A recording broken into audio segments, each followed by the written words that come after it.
이 영상이 왜 올라오는지 궁금한 분들은 아꺼 리뷰 프롤로그를 다시 한번 봐주세요. 제가 이 애니메이션을 2기까지 리뷰할 줄은 상상도 못했는데요. 어쩌면 현 시국에 굉장히 적합한 애니메이션일 수도 있다는 생각이 들었습니다. 무려 주연과 조연이 모두 여성으로 꽉꽉 차여있는 여성 주체적인 젠더 감수성을 보여주고 흑인, 동성애, 장애인까지 어린 여성인 주인공과 대립하는 빌런이 2명인데 한 명은 흑인 여성 동성애자, 두 번째는 쇼컷 걸크러쉬 여전사입니다. 세상에 맙소사, 이렇게까지 정치적으로 올바르다니. 제일 소름 끼치는 부분은 제가 이 문단에 거짓말을 한마디도 안 했다는 점입니다. 쌉소리는 여기까지 하고 평소를 리뷰나 해봅시다.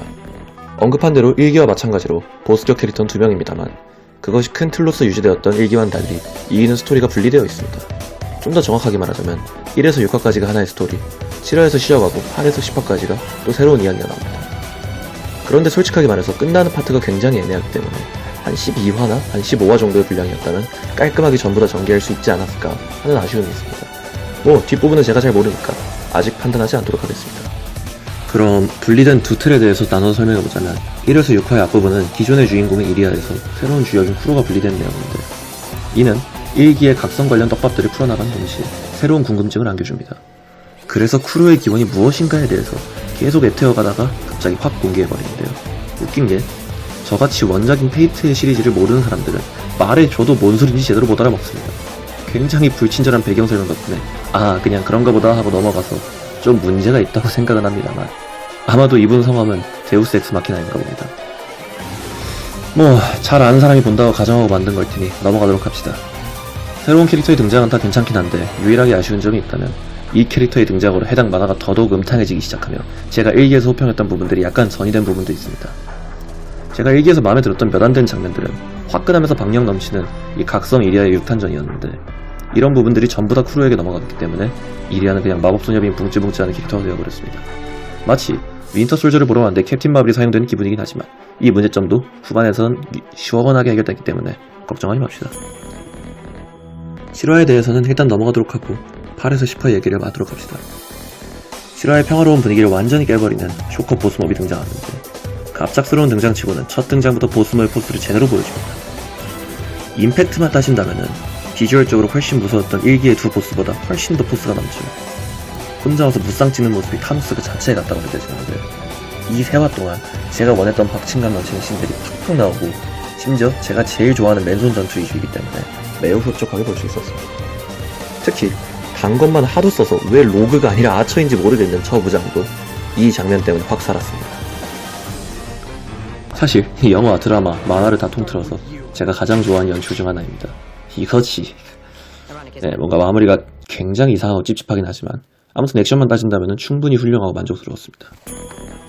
그렇지만 깔끔 가도록 합시다. 일단 이렇게나 위협적인 캐릭터가 마법 조직 내 정치적인 이유로 공격해올 수 있는 가능성이 있는데 저 게으른 선배들은 왜 아무런 경고나 대비를 안 해둔 거죠? 당장 이 정도로 털릴 건데. 아니 얘네 둘은 그럴 수 있다 쳐도 적어도 저렇게 위협적인 무기가 있는데 그걸 저 마법봉들은 왜 경고를 안 해준 거죠? 급하게 안돼가 아니라 미리 알려주고 대비하게 하던가 싸움 중에 알려줄 수도 있었을 텐데 굳이 알면서도 당하게 하는 건 이유가 뭐죠 대체? 아니 당장 영화가 나올 것도 아닌 MCU도 한 10년 전보다 타노스에 대한 위협을 몇 년 동안 꾸준히 뿌리고 대비를 시켜놨고 MCU까지 갈 것도 없이 개 존망 영화라고 까이는 수어사이드 스쿼드나 저스티스 리그도 다가오는 최종 보스에 대한 대비를 해둔 내용이 나옵니다. 즉 이 상황을 설명하려면 각본이 허술하다와 핵급 마법봉 둘 중 하나밖에 답이 안 나옵니다. 둘 다거나요. 근데 제가 잘 몰라서 그런데 저 무기 개사기 아닌가요? 이론상 누가 상대든지 다 이기는 것 같은데 아닌가? 조금만 더 허술한 문제점들을 좀 말해보자면은 마법에 대해서는 거의 방공호 수준의 명령력을 가진 최종 보스가 종합해서는 소극적으로 나오는 것도 좀 웃깁니다. 물리적인 영역은 막을 수 없는 건가? 라고 생각을 해봐도 당장 탱크급의 물리적 포격도 견디는 모습들이 계속 나와서 그냥 이상한 장면이 되었어요. 저 총이 그냥 총이 아니라 마법적으로 가공한 특수한 총이다 라고 귀띔이라도 해주던가요. 아니면 사실 총에 트라우마를 가져서 맞으면 PTSD가 온다, 브루스 바게트 이런 거라도 말해주던가. 로망이 들어가야 할 장르에서 모순되는 현실감이 느껴지면 묘하게 간지와 품위를 잃게 되는 법입니다. 이게 뭔 소리인지 명확한 설명이 필요하시다면 수어사이드 스쿼드 최강의 존재인 폭탄을 보고 오시면 됩니다. 욕하기엔 좀 애매한 부분이긴 한데 불친절한 설명 말고도 대체 뭐지? 싶은 떡밥들이 많아요. 미유의 과거, 양호 선생님의 정체 등등. 이게 혹시 기존에 아는 사람들만 아는 요소들인 건지 아니면 나중에 설명될 부분들인 건지 제가 아직 모르니까 넘어가도록 하겠습니다. 좋은 점도 있는데 어찌 욕을 더하게 되는 신기한 만화예요. 뭐 액션 연출은 충분히 맞다 생각하고 다른 연출을 굳이 억지로라도 언급해보자면 주의, 지금부터 해석할 부분은 정말 억지로 하는 것이므로 이건 좀 억지 아닌가요? 라는 생각이 든다면 과감하게 넘어가 주시기 바라겠습니다. 우선 2기의 메인 스토리인 이리아와 쿠로 관련하여서 조금 얘기를 해보도록 하겠습니다. 둘은 같은 존재이면서도 서로 다른 존재입니다. 우리가 보기엔 전혀 다르게 생겼지만 설정상 주변인들이 헷갈릴 정도로 닮았으며 디자인적 포인트들이 그대로 반전된 존재라고 보시면 됩니다. 그럼에도 불구하고 둘은 1화부터 6화까지 절대로 대등한 관계로 나오지 않습니다. 누구보다 서로를 닮았지만 누구보다 서로를 인정할 수 없는 그런 존재라는 것입니다. 회차의 제목으로 말하자면 이리아에게 쿠로는 자신의 일상을 망친 존재에게 곱게 볼 수 없는 것이고 그런 시선으로 보여지는 쿠로는 이리아를 곱게 보지 않습니다. 그렇게 서로가 서로를 대등하지 않게 보기에 당장 4화의 피구씬을 보더라도 두 캐릭터가 수평적인 구도로 서 있음에도 불구하고 쉽게 한 숏에 같이 나오지 않습니다. 연출 자체가 둘 사이의 거리감을 계속 표현해준다는 것이죠. 물론 그렇게 드러나는 증오감이 다 진짜는 아니라는 것이 금방 보여집니다. 해당 스토리가 종결된 6화의 제목인 거짓과 허세 너머에서 알 수 있듯이 둘의 관계가 실제 증오감으로 이루어져 있지 않기 때문이죠.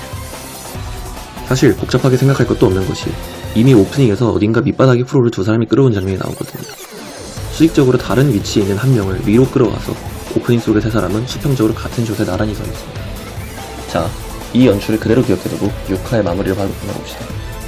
6화의 마지막에 서로를 받아들이는 것으로 수직적이고 위로 올라가는 선의 이미지 후에 나오는 장면입니다. 쿠로의 시선에서 이리아를 기준으로 카메라 앵글이 좌우로 움직이는데요. 이를 통해 등장인물들은 뒤로서 수평적인 구도로 대등하게 서로를 볼 수 있거든요. 이리아는 쿠로를 받아들였고 쿠로는 이리아를 받아들였다는 것을 알 수 있는 연출이죠. 억지로 씌부린 건 맞습니다.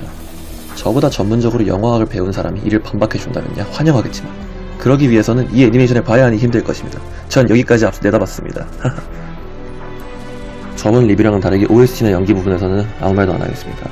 솔직하게 말해서 딱히 큰 차이가 없기도 하고 엄청난 임팩트를 받지도 않았거든요. 그래서 이번 리뷰에는 점수를 매기지 않겠습니다. 굳이 점수를 매겨야 한다면은 제가 어린 여자애를 별로 안 좋아하고 동성애 코드를 별로 안 좋아하기 때문에 기본으로 40점, 50점은 감점하겠지만 그랬다가는 현 시국에 맞지 않는 정치적으로 올바르지 못한 사람이 될 테니까요.